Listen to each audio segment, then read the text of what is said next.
सबसे पहले बताओ what are the different different laws of the thermodynamics. पहला वाला लॉ कौन सा वाला है? Zeroth law. उसके बाद में फर्स्ट लॉ, उसके बाद में सेकंड लॉ और थर्ड लॉ। जीरोथ लॉ किसके बारे में होता है? Systems in the equilibrium. Okay, first law किसके बारे में होता है? वो होता है रिगार्डिंग द कौन से एनर्जी? Internal energy.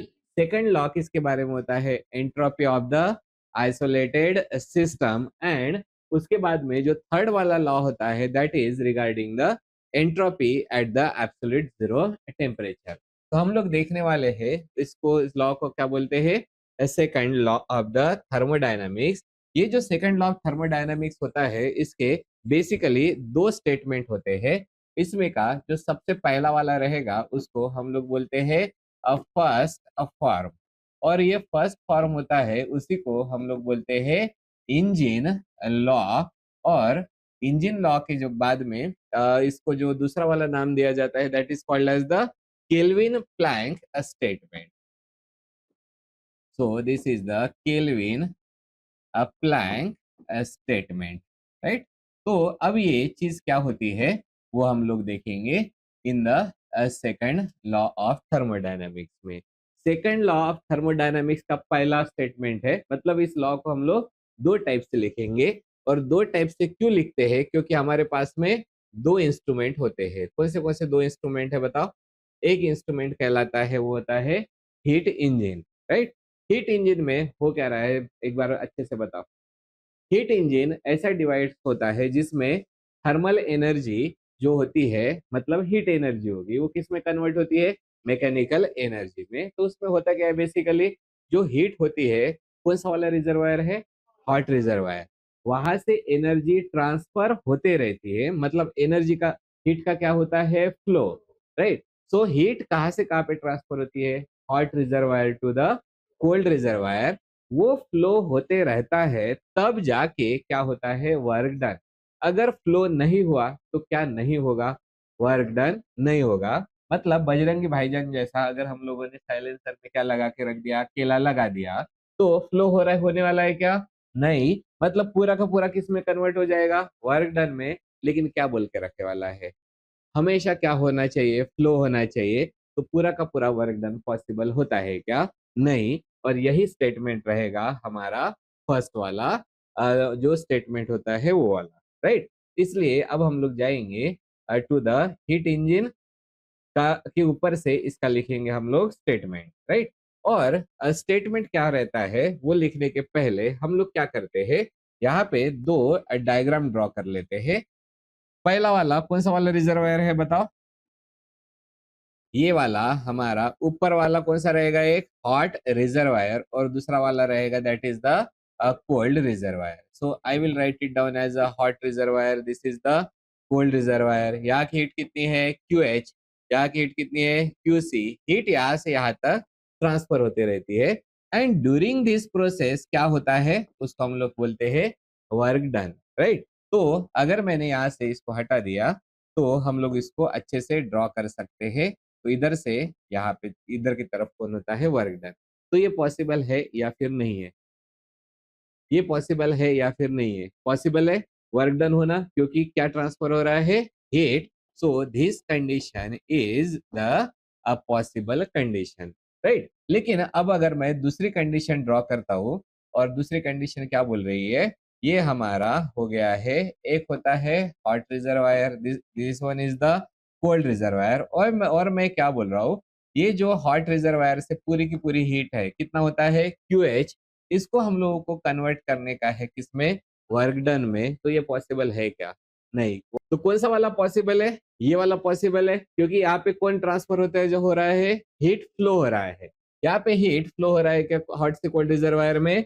नहीं हो रही है। इसलिए इसको हम लोग क्या बोलेंगे? This is not possible.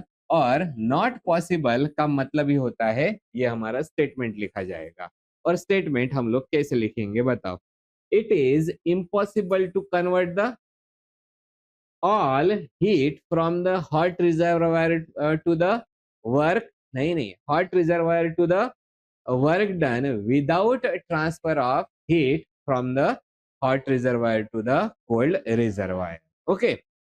इसलिए अब हम लोग इसका क्या लिखेंगे, स्टेटमेंट। तो क्या लिखा जाएगा, it is impossible, it is impossible to convert all heat, it is impossible to convert all heat। कहाँ से, कौन सी वाली heat, from the hot reservoir, heat from the hot reservoir, hot reservoir into the work done, into the work done, और कैसे, without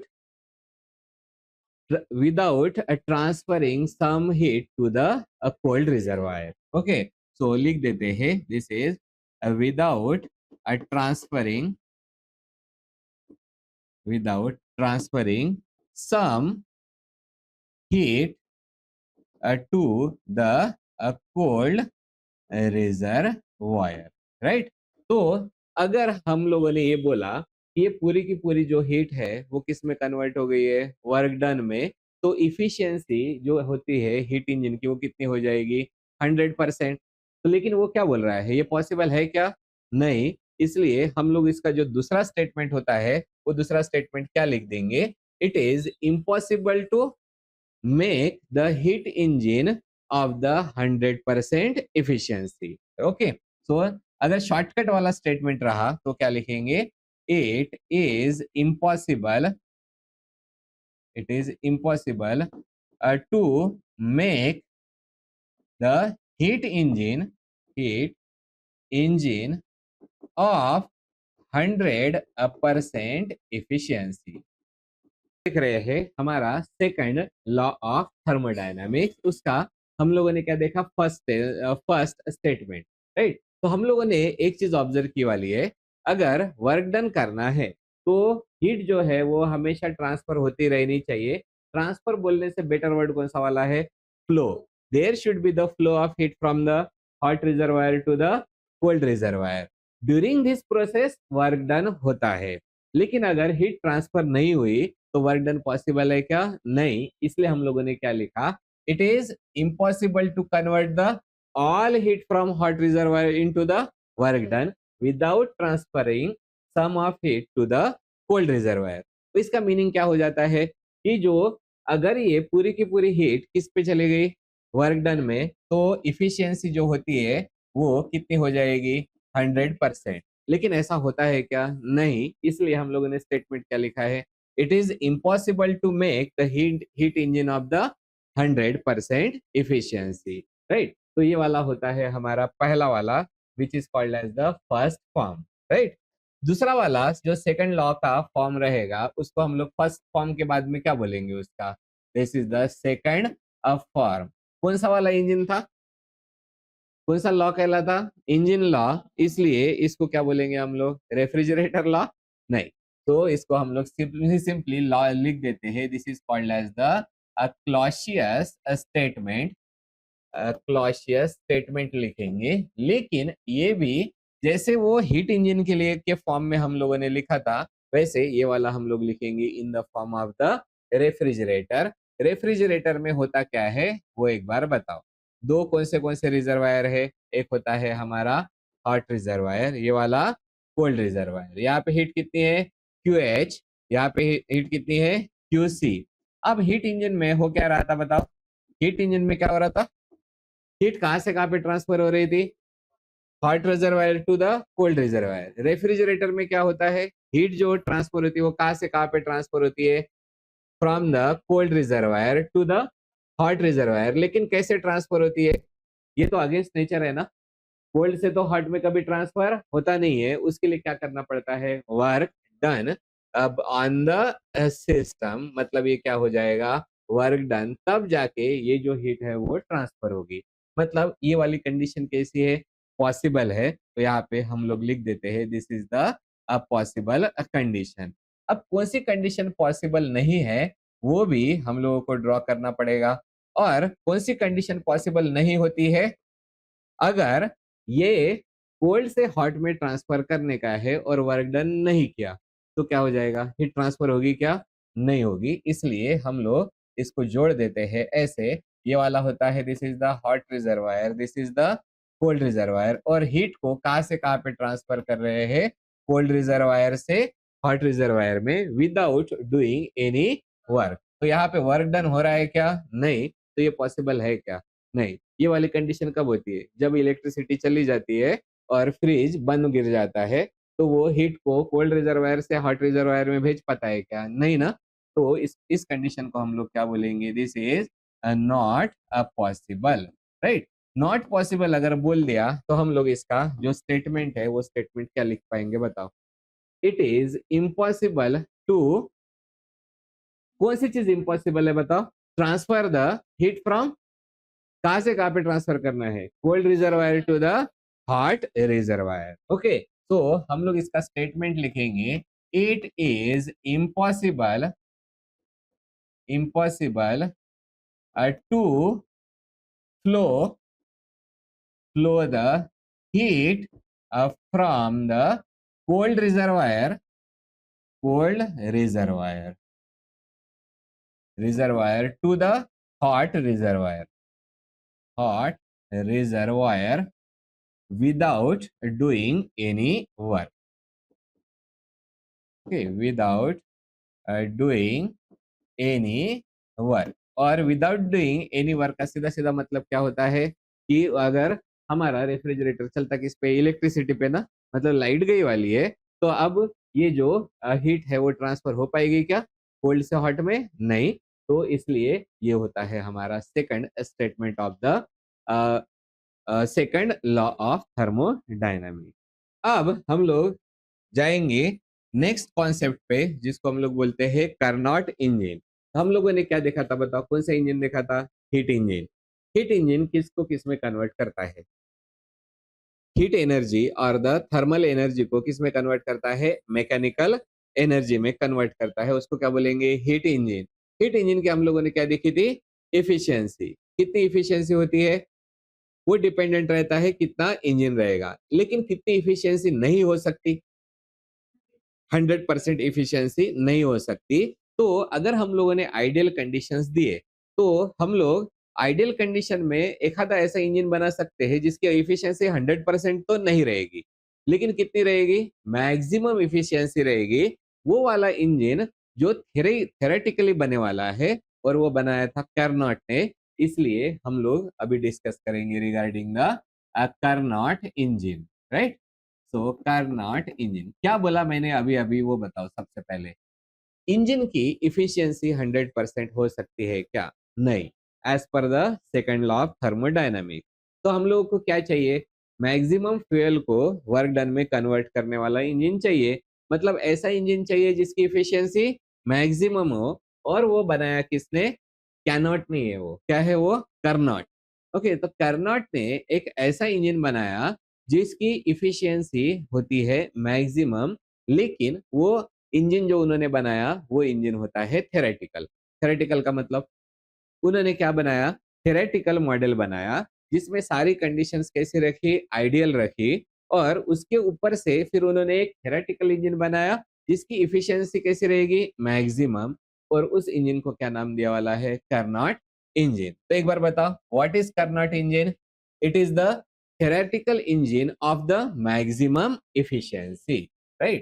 So it is the theoretical engine, theoretical engine of the maximum efficiency, it is called as a Carnot engine। तो दो word याद रखने के, पहला कौन सा है, थेरेटिकल, और दूसरा वाला कौन सा वाला है, मैक्सिमम इफिशियंसी। वो उस इंजन को हम लोग बोलते हैं कार्नोट इंजन। अब ये जो कार्नोट इंजन होता है वो डिपेंडेंट रहता है एक साइकिल पे, जिसको हम लोग बोलते हैं कार्नोट साइकिल। तो this is the Carnot cycle. अब ये कार्नोट साइकिल क्या होता है वो हम लोग देखते हैं। हम लोगों ने ये जो इंजन देखे वाला है, हीट इंजन, हीट इंजन में कौन सी डायग्राम देखी है हम लोगों ने, पीवी डायग्राम, राइट। हाँ, ये हो गई हमारी हीट इंजन की PV diagram. Okay, PV diagram में क्या हुआ था बताओ, हीट इंजन का ये नहीं है, सबसे पहले क्या हुआ था, work done by the gas, उसके बाद में heat rejected to the cold reservoir. पहले एक प्रोसेस हुई, दूसरी एक प्रोसेस हुई, तीसरी एक प्रोसेस हुई और चौथी एक प्रोसेस हुई। और कैसी प्रोसेस है वो, साइक्लिक प्रोसेस, बराबर है। तो पीवी डायग्राम से हम लोगों को क्या पता चला कि ये जो प्रोसेसेस होती है, टोटल कितनी प्रोसेसेस हुई है, 4, राइट। और चारों प्रोसेसेस कैसी है, मिला के वो क्या बन जाती है, साइक्लिक प्रोसेस बन जाती है। तो कर्नोट साइकिल भी क्या रहेगा हमारा, it is also the ideal close thermodynamic processes. क्या बोला मैंने, वर्ड क्या यूज किया, क्योंकि इफिशियंसी कितनी चाहिए, मैक्सिमम। तो थर्मोडायनेमिक प्रोसेसेस कैसी होनी चाहिए, आइडियल होनी चाहिए, और साथ में कैसी होनी चाहिए, क्लोज होनी चाहिए। So what is Carnot cycle, it is the ideal close thermodynamic thermodynamic dynamic cycle. This ideal closed thermodynamic cycle is called as the Carnot cycle, right? अब ये आइडियल है, इसलिए यहाँ पे कार्नोट साइकिल में टोटल होते हैं 4 प्रोसेसेस, राइट। तो हम लोग यहाँ पे लिख देते हैं देयर आर द 4 प्रोसेसेस। और 4 प्रोसेसेस कौन से होते हैं वो मैं बताता हूँ। इसमें से 2 होते हैं, वो होते हैं आइसोथर्मल प्रोसेसेस। तो वो 2 are the isothermal processes. और उसके बाद में जो 2 रहते हैं वो होते हैं एडियाबैटिक प्रोसेसेस, राइट। तो कौन से प्रोसेसेस आ गए हमारे पास में, 2 है आइसोथर्मल प्रोसेस और 2 होते हैं एडियाबैटिक प्रोसेस, राइट। अब ये जो हमारे आइसोथर्मल प्रोसेसेस होते हैं, वो आइसोथर्मल प्रोसेसेस इसलिए होते हैं ताकि हम लोगों को कौन सी कंडीशन मेंटेन करने की है, आइडियल कंडीशन ना। और आइडियल कंडीशन मेंटेन करना है मतलब जो आइडियल क्लोज, और इसमें एक वर्ड यह डालना रह गया है, it is the ideal close and reversible. Okay, so this is the ideal close and the reversible thermodynamic processes होती है। एक बार बताओ, what is Carnot cycle, it is ideal closed reversible thermodynamic cycle, उसको क्या बोलेंगे हम लोग, कार्नोट साइकिल। कार्नोट साइकिल में टोटल कितने प्रोसेसेस होती है, 4। कौन से, 2 रहेगी आइसोथर्मल प्रोसेसेस और 2 रहेगी एडियाबैटिक प्रोसेसेस। अब ये आइसोथर्मल प्रोसेसेस क्यों होती है, क्योंकि ये रिवर्सिबल होना चाहिए। और रिवर्सिबल किसका होना चाहिए, हीट का एक्सचेंज जो होता है वो रिवर्सिबल होना चाहिए। तो हम लोग इसके लिए लिख देंगे 2 आइसोथर्मल प्रोसेसेस इसलिए होती है for the reversible heat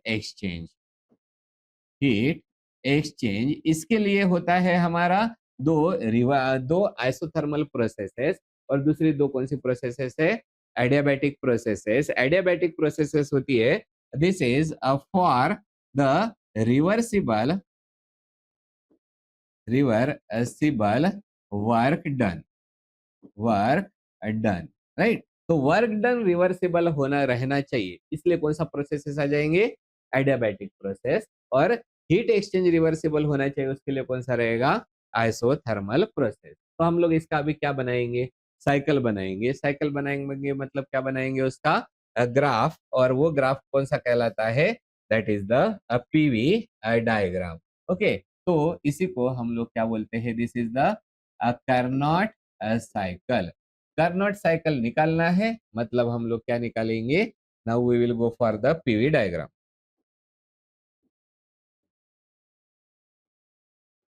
okay, so अगर हम लोग बात करते हैं किसकी, पीवी डायग्राम की, तो इस साइड में कौन रहेगा, एक्स एक्सिस पे रहेगा वॉल्यूम और वाई एक्सिस पे रहेगा that is the pressure, right. तो सबसे पहले तो चालू कहाँ से होता है, एक कहलाता है initial state of the system. So suppose A ये हमारा पॉइंट है, this is the initial state of system. वहां पे कौन सा वाला रिजर्वायर से हीट आएगी, हॉट रिजर्वायर से। और ये चेंज हो जाएगा और किस में चला जाएगा, दिस इज द बी। मतलब इनिशियल स्टेट कौन सा हो गया, ए, और बी वाला कौन सा हो जाएगा, फाइनल स्टेट फिलहाल में एक प्रोसेस हो रही है। कौन सी पहली वाली लिखी थी हम लोगों ने? आइसोथर्मल। सीक्वेंस कौन सा चलेगा? Isothermal, adiabatic, isothermal, adiabatic. तो ये वाली जो प्रोसेस है, this is the isothermal process. हो गया। अब ये अगर आइसोथर्मल प्रोसेस है, वॉल्यूम क्या हो रहा है बताओ? इंक्रीज या डिक्रीज? इंक्रीज। तो कंप्रेशन हो रहा है, एक्सपांशन हो रहा है? वॉल्यूम अगर इंक्रीज होता है तो कंप्रेशन होता है या एक्सपांशन होता है? एक्सपांशन ना। तो कौन सा एक्सपांशन कहलाएगा? This is called as the isothermal expansion. समझ में आ गया? तो यहाँ पे जो हमारा टेम्परेचर रहेगा वो कितना रहेगा? TH। यहाँ पे भी टेम्परेचर कितना रहेगा? That is the TH। तो क्या हुआ है बताओ? Isothermal expansion. दूसरी जो प्रोसेस होती है, उस प्रोसेस में क्या होगा बताओ? कौन सी प्रोसेस लगेगी सबसे पहले? Adiabatic process, right. Adiabatic process में भी ये ऐसा अगर मैंने ड्रॉ किया, ये इस कंडीशन में वॉल्यूम कैसा दिख रहा है? Constant, right. लेकिन मैं हम लोगों को प्रोसेस चाहिए वो होता है एडियाबैटिक। पहले तो दो एक्सपांशन और दो कंप्रेशन। पहला कंप्रेशन कौन सा है? आइसोथर्मल। सॉरी, पहला एक्सपांशन कौन सा है? Isothermal expansion. दूसरा एक्सपांशन कौन सा रहेगा? Adiabatic expansion. एक्सपांशन हो रहा है मतलब वॉल्यूम कैसा हो जाना चाहिए? आगे बढ़ना चाहिए ना। मतलब ये स्ट्रेट लाइन है, स्ट्रेट लाइन रहेगा या फिर आगे बढ़ेगा? आगे बढ़ते हुए हम लोगों को दिखना चाहिए। मतलब ये जो नेक्स्ट वाला हमारा प्रोसेस रहेगा वो स्ट्रेट लाइन ना आते हुए कैसे जाना चाहिए है? थोड़ा सा ही आगे हम लोग उसको जाते हुए दिखाएंगे। मतलब नॉर्मली कैसा होता था? ये वाली हो गई स्ट्रेट लाइन, मतलब ये वॉल्यूम कांस्टेंट हो गया। अब ये बी से कहाँ पे पहुंचा वाला है? सी तक। तो मैं यहाँ से इसको हटा देता हूँ। तो कहाँ से कहाँ पे गया? बी से लेकर सी तक। कौन सी प्रोसेस है जल्दी से बताओ? Adiabatic process. लेकिन कौन सा वाला? वॉल्यूम इंक्रीज हुआ है ना। मतलब क्या लिखेंगे? This is the adiabatic adiabatic expansion, right. ये हो गया एडियाबैटिक एक्सपेंशन। उसके बाद में नेक्स्ट जो प्रोसेस आती है उस प्रोसेस को हम लोग क्या बोलेंगे? Isothermal compression. कंप्रेशन होगा तो वॉल्यूम क्या हो जाएगा? डिक्रीज। और प्रेशर इंक्रीज। तो ये जो होता है वो हम लोग इस तरीके से इसको जोड़ देते हैं। प्रॉपर तरीके से हम लोग उसको दिखाएंगे। ये इस तरीके से आ गया है। तो ये वाला क्या कहलाता है? हाँ, ये जो पार्ट हो रहा है यहाँ पे सी से कहाँ पे जा रहा है? डी तक। मतलब कौन सी प्रोसेस है? लेकिन आइसोथर्मल। इसको क्या लिखेंगे? This is the iso thermal क्या है? Compression. So this is the isothermal compression, जिसमें वॉल्यूम जो है वो डिक्रीज हुआ, प्रेशर जो है वो डिक्रीज, प्रेशर जो है वो इंक्रीज हो गया है। और सबसे लास्ट में कौन सी वाली प्रोसेस आ जाएगी? वो कहलाता है एडियाबैटिक कंप्रेशन। मतलब वॉल्यूम क्या होना चाहिए? डिक्रीज। वॉल्यूम डिक्रीज होना चाहिए तो ये लाइन स्ट्रेट रहनी चाहिए या फिर कर्व होना चाहिए? कर्व होना चाहिए ना। तो हम लोग क्या करेंगे? इसको ड्रॉ करेंगे कर्व। मतलब ये कहाँ से कहाँ तक गया वाला है? डी से लेकर ए तक। और इस फिनोमेना को क्या बोलेंगे हम लोग? दिस इज द एडियाबैटिक, ये कहलाता है कंप्रेशन। तो ऐसे कितने साइकिल्स है बताओ? सॉरी, ये साइकिल एक ही है और प्रोसेसेस कितने हैं? चार। इसलिए कार्नोट साइकिल के बारे में क्या बोला गया है? It is the ideal. उसके बाद में क्लोज एंड रिवर्सिबल। रिवर्सिबल क्या है? Thermodynamic cycle. ओके, सो लिख देते हैं this is the thermodynamic cycle. Thermodynamic cycle. Okay, तो ये वाला हो गया हमारा कार्नोट का साइकिल। हमेशा क्या याद रखने का? कार्नोट के साइकिल में दो आइसोथर्मल। और आइसोथर्मल प्रोसेसेस किस लिए होते हैं? To keep the heat exchange reversible. क्योंकि हम लोगों ने क्या बोला है? रिवर्सिबल ना। दो चीजें रिवर्सिबल होनी चाहिए। कौन सी? एक हीट और दूसरा वर्क डन। तो अगर हीट को रिवर्सिबल रखना है तो कौन सा प्रोसेस रहेगा? आइसोथर्मल। और वर्क डन को अगर रिवर्सिबल रखना है तो कौन सी प्रोसेसेस चाहिए है? Adiabatic processes. हो गया? ओके। तो हम लोगों ने कौन सा वाला देखे वाला है? कार्नोट का इंजन। और किसके ऊपर से डिपेंडेंट रहता है? कार्नोट के साइकिल के ऊपर। मतलब कार्नोट के साइकिल के ऊपर से हम लोग दो इंस्ट्रूमेंट बना सकते हैं। कौन सा इंस्ट्रूमेंट? पहला बताओ। कार्नोट का कौन सा वाला इंजन? Heat engine. तो हम लोग सबसे पहले निकालेंगे ये जो कार्नोट का हीट इंजन होता है उसकी इफिशियंसी कितनी होती है, मैक्सिमम ना, मैक्सिमम है मतलब उसका क्या रहेगा फॉर्मूला, इसलिए हम लोग लिख देते हैं this is called as the efficiency of the Carnot engine, of the Carnot engine. और उसका इंजन का उल्टा वाला कौन सा बन जाएगा बताओ? अरे इंजन का उल्टा वाला कौन सा है? रेफ्रिजरेटर ना। तो सेकंड वाले में हम लोग क्या लिखते हैं? This is the efficiency, efficiency of the refrigerator, refrigerator, right. तो ये दोनों के भी हम लोगों को फॉर्मूलाज देखने के हैं, ऑलरेडी हम लोग इसके फॉर्मूलाज देख चुके हैं।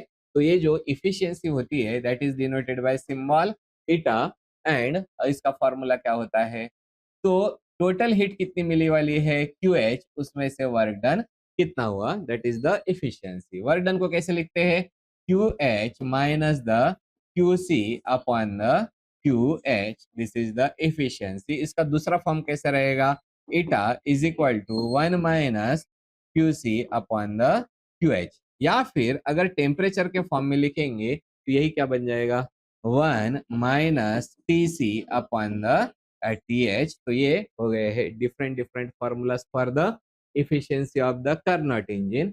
और दूसरा वाला रहता है वो कहलाता है efficiency of the refrigerator, right, which is denoted by the K। और कुछ कुछ बुक्स में आप लोगों को ये दिखाई देगा in the form of the COP, okay. और what is COP? Coefficient of the performance, right. तो मैं यहाँ पे लिख देता हूँ K इज इक्वल टू कितनी, कितना, ये अब इसके लिए क्या हो जाएगा उल्टा, कितना वर्क डन करना पड़ेगा टू ट्रांसफर द हीट, कितनी हीट ट्रांसफर करने की है QC, वो करने के लिए कितना वर्क डन करना पड़ता है, इतने वर्क डन में से कितनी हीट ट्रांसफर होगी वो क्या कहलाएगी? उसकी इफिशियंसी। मतलब इसका सिंपल सा मीनिंग क्या होता है कि वर्क डन का हम लोग कर रहे हैं, वर्क डन करने के लिए किसकी जरूरत पड़ती है? इलेक्ट्रिसिटी की, ओके।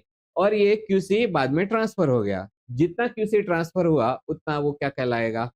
इतना फ्रिज ठंडा हो जाएगा। मतलब इलेक्ट्रिसिटी ज्यादा खा रहा है लेकिन ज्यादा ठंडा नहीं हो रहा। इसका मतलब क्या हो रहा है? वर्क डन ज्यादा हो रहा है लेकिन QC ज्यादा ट्रांसफर नहीं हो रहा, मतलब इफिशियंसी कैसी है? कम। लेकिन कुछ जो न्यू वाले फ्रिज रहते हैं उसमें क्या रहता है, जिसको हम लोग क्या बोलते हैं 5 स्टार वाले फ्रिज बोलते हैं ना, हाँ, तो उसकी इफिशियंसी कैसी रहती है? ज्यादा, मतलब कम वर्क डन में वो ज्यादा, हाँ, मतलब वर्क डन जितना करेंगे उस वर्क डन के कंपैरिजन में, मतलब इस वर्क डन करने की वजह से इतनी हीट जो होती है वो ट्रांसफर हो जाती है टू द हॉट रिजर्वायर। इसलिए इसका जो सेकंड फॉर्म रहेगा वो कैसा रहेगा? This is the QC divided by the QH minus the QC, therefore K is equal to कैसा लिखा जाएगा दूसरा? TC divided by the TH minus the TC, right. तो ये वाले हो गए हैं हमारे efficiency of the Carnot engine, और दूसरा वाला efficiency of the Carnot refrigerator. अरे गिर गया तो मेरा नाम मत बोलना, ओके, मैं रिकॉर्डिंग उड़ा दूंगा वैसे भी। ओके, तो ये वाला हमारा कौन सा वाला इंजन हो गया है? This is the Carnot engine. अब सबसे लास्ट में एक चीज आती है वो हम लोग देखेंगे। आप लोग ट्रेन में गए वाले हो, ट्रेन को खींचता कौन है? Engine, okay. तो वो इंजन काय पे, इंजन ही चलता है ना, या फिर गार्ड वाला डब्बा खींचता है? Engine, okay. तो वो जो ट्रेन की इंजन है वो कौन सी चीज पे चलते हैं? एक तो हो गया कौन सा वाला? इलेक्ट्रिसिटी। और कौन से होते हैं? Direct stream. कहाँ पे देखा रहा तूने? तू तो अभी अभी पैदा हुआ है ना, वो पुराने जमाने में था, ओके। हाँ, तुम लोग पैदा होके कितने 15 साल ही तो हुए हैं, राइट। तो एक होते हैं इलेक्ट्रिक इंजन, दूसरा कौन सा देखे वाला है तुम लोगों ने? वो घाट में वगैरह जाते हैं वो डीजल इंजन, बराबर है। और पुराने जमाने में जो अंग्रेजों के जमाने में था वो कौन सा था? कोल नहीं था, ओके। निकलता क्या था वहां से? स्टीम। तो वो स्टीम इंजन थे। मतलब फिलहाल में हम लोग दो इंजन के बारे में बात करेंगे, कौन सा? डीजल इंजन, और दूसरा वाला स्टीम इंजन। स्टीम पैदा होने के लिए कोल जलाया जाता था। आज आके तुम्हारे दिमाग में शोले वाला ही वो आता है ना, हाँ, जहाँ पे कोयला डालते रहता है और बाद में कोयला डालने की वजह से तुमको क्या लगता है? इंजन चल रहा है। कोयला डालने की वजह से कौन घूमता था? स्टीम। और स्टीम की वजह से फिर टरबाइन घूमता था। तो अब हम लोग दो टाइप के इंजन देखेंगे, तो उसको हम लोग बोलते हैं the types of the heat engine. Heat engine, पहला वाला जो हमारा टाइप ऑफ हीट इंजन होता है वो कहलाता है internal internal combustion internal combustion engine. Internal combustion engine. और जो दूसरा होता है वो क्या कहलाएगा? इंटरनल की जगह पे क्या लिखेंगे? This is the external combustion external combustion engine. अब बताओ इंटरनल कंबशन इंजन का मतलब। हमारा जो गाड़ियां होती है, डीजल की गाड़ियां हो या पेट्रोल की गाड़ियां हो, वहां पे या पेट्रोल कहाँ पे जाता है? इंजन के अंदर जाता है, वहां पे वो जलता है, फिर पिस्टन क्या होगा? Expand and the contract. Okay, मतलब पिस्टन मूव होगा गैसेस की वजह से, तो वो कौन सा इंजन कहलाता है? Internal combustion engine. ओके, तो ये जो हमारा सिंपल सा जो पेट्रोल या फिर जो डीजल इंजन होता है, पेट्रोल और द डीजल डीजल इंजन, ये कौन सा वाला इंजन कहलाता है? Internal combustion engine. जिसमें जो फ्यूल होता है वो कहाँ पे बर्न होता है? Inside the cylinder. तो मैं यहाँ पे लिख देता हूँ, जो हमारा फ्यूल रहता है this burn inside inside the cylinder, right. उसके बाद में जो दूसरा वाला रहेगा वो कौन सा वाला होता है? External combustion engine, right. तो एक एक आदमी को तुम लोग रखते हैं क्या स्कूटी पे सामने बिठा के कि थोड़ा थोड़ा पेट्रोल डालते जा बोल के? नहीं ना। फिर उसमें होता क्या है? ना ही साइलेंसर से स्टीम निकलती है। ओके, साइलेंसर से क्या निकलता है? गर्म हवा निकलती है। तो वो कौन सा वाला हो गया? Internal combustion engine. लेकिन जो पुराने जमाने के थे, फॉर एग्जाम्पल कौन सा वाला था हमारा? Steam engine, right. सो ये जो स्टीम इंजन हुआ करता था, वो स्टीम इंजन में क्या होता था? जो वाटर रहता था उसको भाप में कन्वर्ट करने के लिए क्या ऐड किया जाता था? कोल को जलाया जाता था। वो क्या करता था? स्टीम को प्रोड्यूस करता था। फिर वो स्टीम जाके क्या बना, जो टरबाइन रहता है उसको घुमा देती थी। मतलब टरबाइन घूमने की वजह से कौन सा वाला प्रोड्यूस हो जाएगा? Mechanical energy. तो इसमें जो भी फ्यूल होता है, this fuel is burned outside the cylinder. मतलब यहाँ पे जो वर्किंग सब्सटेंस होता है वो कैसा रहेगा? It will be sealed, right. So इसमें जो वर्किंग जो सब्सटेंस होता है, working substance is sealed, right. तो ये जो इंजन होता है हम लोगों ने जो पढ़े वाले हैं वो कौन से वाले हैं? Internal combustion engine. उसका सबसे क्लासिक एग्जांपल कौन सा है? Carnot engine. ओके, दूसरा वाला कौन सा रहेगा? External combustion engine. तो इस इंजन को नाम दिया जाता है, that is the Stirling engine. So इस चैप्टर का सबसे लास्ट वाला पार्ट आ चुका है, जिसका नाम है इस इंजन का, that is called as the Stirling engine. Stirling engine. Stirling engine जो है वो कौन सा टाइप का इंजन होता है? इंटरनल कंबशन और एक्सटर्नल कंबशन। अभी अभी बताया था ना कौन सा वाला था? इंटरनल कंबशन कौन सा है? Carnot engine. और ये वाला कौन सा हो गया? External combustion engine. तो इसके बारे में हम लोग सबसे पहला पॉइंट लिखेंगे, it it is the external external combustion external combustion engine. अगर एक्सटर्नल कंबशन इंजन है तो उसको दूसरा नाम दिया गया है, it is also called as the reciprocating external heat engine. तो it is reciprocating reciprocating external heat engine, right. ये वाला होता है हमारा सेकंड वाला नाम।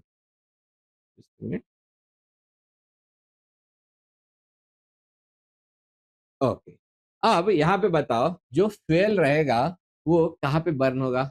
Outside the cylinder. तो लिख देते हैं, in this condition the fuel is burn outside the cylinder और जो वर्किंग फ्यूल होता है या फिर जिसको हम लोग क्या बोलते हैं, वर्किंग जो सब्सटेंस होता है, this working substance is basically sealed होगा, राइट। तो अगर इंजन है तो मिनिमम इसमें कितने प्रोसेसेस होते हैं, 4।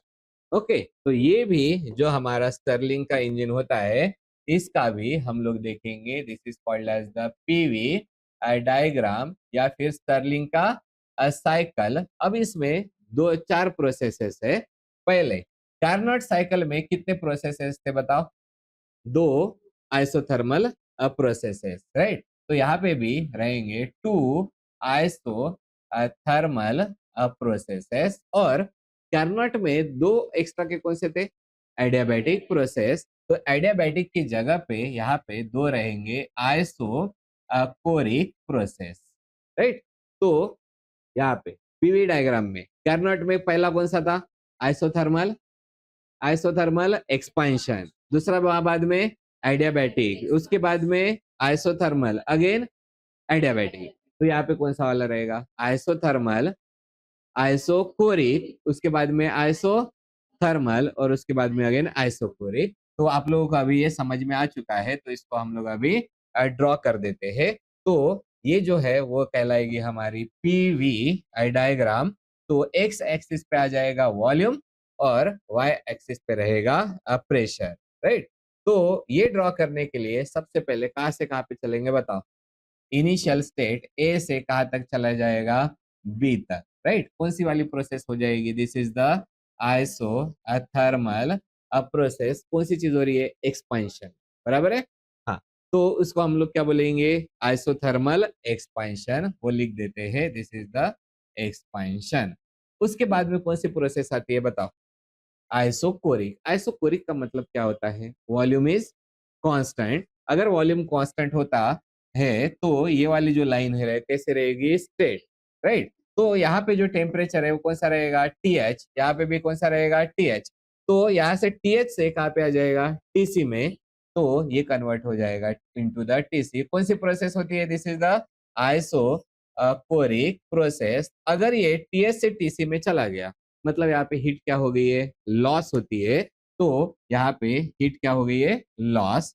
So heat is rejected, right, heat is rejected. Okay, उसके बाद में अगेन कौन सा प्रोसेस आएगा, उसको हम लोग क्या बोलते हैं, आइसोथर्मल। लेकिन अभी एक्सपेंशन या कंप्रेशन, कंप्रेशन। तो ये वाला होता है, this is called as the isothermal, ये कहलाता है कंप्रेशन, आइसोथर्मल कंप्रेशन। और आइसोथर्मल कंप्रेशन के बाद में कौन सा आएगा बताओ, लास्ट वाला आइसोकोरिक प्रोसेस। अगेन वॉल्यूम कैसा रहेगा, कांस्टेंट। तो यहाँ पे मैं लिख देता हूँ, this is the isochoric process. अब यहाँ पे इस आइसोकोरिक प्रोसेस में क्या हो रहा है बताओ, ये जो टेम्परेचर था कौन सा है, TC। TC से टेम्परेचर किस में कन्वर्ट हुआ है, TH में। मतलब यहाँ पे जो हीट है वो हीट क्या हो रही है, एब्जॉर्ब। ओके, तो हम लोग यहाँ पे इस तरीके से दिखा देंगे। मैं इसको हटा देता हूँ, ये हो गया हीट रिजेक्टेड। तो हीट रिजेक्टेड हम लोग इधर की तरफ दिखा देंगे, दिस इज द QC। और यहाँ से दिस इज द QH, ठीक है। हमेशा क्या याद रखने का है, कितने प्रोसेसेस है, 4। कौन से 4 प्रोसेसेस है, आइसोथर्मल, आइसोकोरिक, आइसोथर्मल, आइसोकोरिक। तो ये पूरी की पूरी साइकिल होती है, वो कहलाती है स्टर्लिंग साइकिल। और इंजन कौन सा कहलाता है, स्टर्लिंग इंजन। ओके, यहाँ पे हीट इंजन में हम लोगों ने पहले वाले क्या देखा था, work done by the gas, मतलब कौन सा हो जाएगा, एक्सपेंशन। बाद में heat rejected to the cold reservoir. बाद में work done on the gas, मतलब कंप्रेशन। और heat absorb by the gas. यहाँ तक समझ में आ गया। फिर दो प्रोसेसेस आई थी, कौन सी, क्लोज साइकिल आए थे ना। पहला वाला कौन सा था, कार्नोट साइकिल, और दूसरा वाला स्टर्लिंग साइकिल। कार्नोट और स्टर्लिंग में फर्क क्या होता है, ये कौन सा है, कार्नोट का आइसोथर्मल, फिर एडियाबैटिक, फिर आइसोथर्मल, फिर एडियाबैटिक। स्टर्लिंग में आइसोथर्मल, आइसोकोरिक, आइसोथर्मल, आइसोकोरिक। तो ड्रॉ करते वक्त हमेशा ध्यान रखने का, कार्नोट में एक्सपेंशन हो रहा है, तो ये स्ट्रेट नहीं आना चाहिए, कैसे जाना चाहिए, थोड़ा सा कर्व। लेकिन आइसोपोरिक में वॉल्यूम जो है वो कांस्टेंट, मतलब लाइन कैसी रहनी चाहिए, स्ट्रेट। समझ में आ गया? तो ये वाला था हमारा थर्मोडायनामिक्स। बाकी के हम लोग देखेंगे इसके न्यूमेरिकल्स कल।